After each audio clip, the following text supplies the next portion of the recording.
Assalamualaikum warahmatullahi wabarakatuh. Perkenalkan, nama saya Martono, jabatan Kepala UPTD Penyelenggaraan Pelabuhan Wilayah 2 Kabupaten Karimun, yang bertempat di Selat Bia, Kabupaten Karimun. Hari ini diberi tugas oleh Coach Doni untuk membuat video untuk menerangkan bagaimana tentang model analisis. Wajib menurut Bu Kevin, Sigbox whiteboard, Livid, dan 7S mix ini. Jadi yang pertama kita sampaikan adalah model teknik wajib menurut Bu Kevin. Itu terdiri atas 12 variabel. Yang pertama itu lingkungan eksternal yang dipengaruhi oleh politik ekonomi sosial. Jadi suatu Indonesia itu dipengaruhi oleh politik ekonomi sosial dan teknologi. Yang kedua adalah misi dan strategi. Jadi organisasi itu harus punya misi dan strategi untuk memajukannya. Ketiga adalah leadership kepemimpinan. Jadi kepemimpinan itu bagaimana perilaku dan budayanya untuk memajukan organisasi. Yang bagaimana untuk mengelola organisasi gitu. Keempat adalah budaya organisasi yang tertanam pada diri masing-masing setiap anggota, nilai dan norma yang tertanam dalam organisasi yang akan sesuai dengan visinya gitu. Kelima ada struktur, punya wewenang dan tanggung jawab masing-masing gitu. Bagaimana setiap anggota mempunyai tanggung jawabnya gitu. Keenam adalah praktik manajerial, adalah gaya dan kebijakan manajemen sehari-hari, macam mana untuk mengelola daripada untuk memajukan suatu organisasi.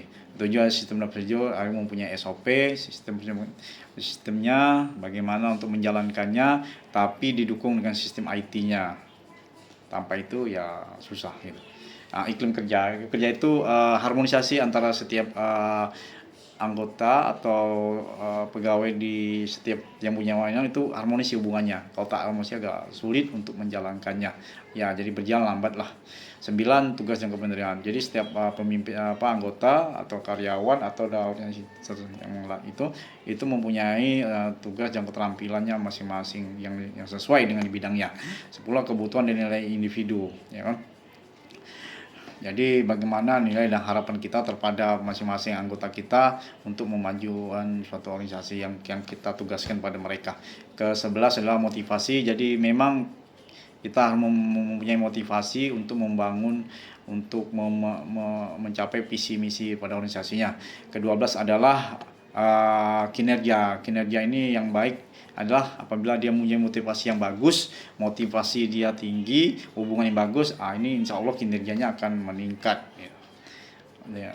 Itu kita sampaikan lagi ini tentang Livid, model Livid.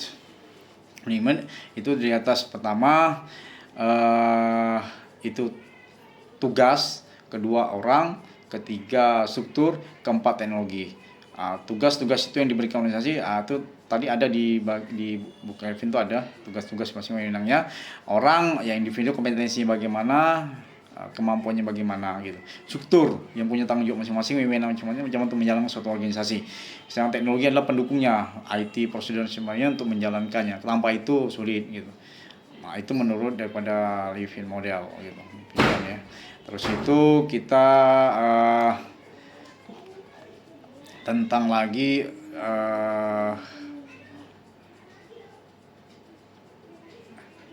Sigbox whiteboard model. Ini ada 6 SIG 6 box komponen. Ya kan, 6 komponen oleh whiteboard. 6 komponen yang pertama itu adalah purpose, tujuan. Tujuan yang dicapai, yang dicapai ini apa gitu. Ini tujuan paling penting nih. Jadi tujuan pertama visi, tujuan kita itu. Kedua struktur tadi wewenang tanggung jawab masing-masing gitu.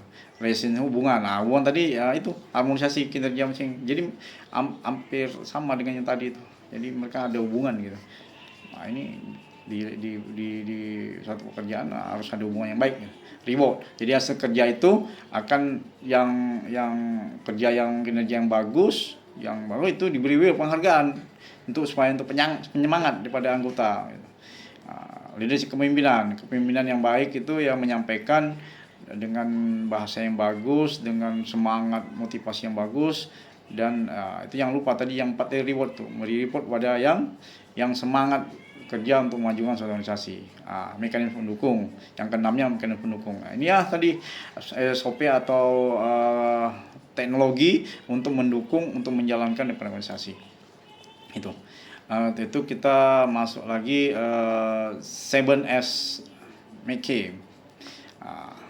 7S McKay ini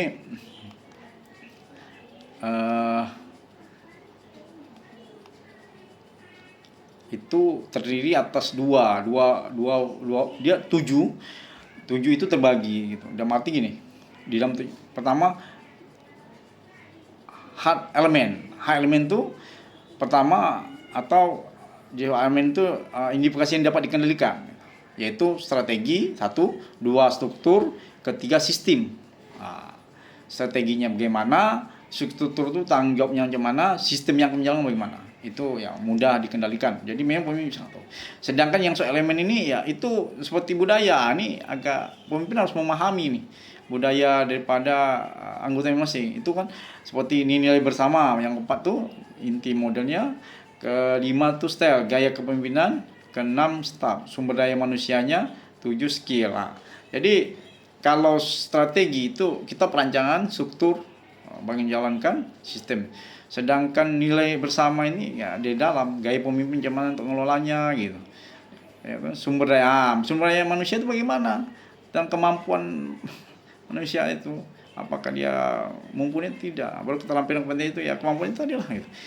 Itu aja kalau untuk di lapangan kami di UPT itu perlu diterapkan apa tadi Bu Levin juga, kita membagi wewenangnya untuk menjalankannya, terus tuh arahnya di mana posisi mereka yang harus mereka menggerakkan, mengarahkan kepada pengguna jasa, dan kita harus melayani. Ya ini penting nih, ini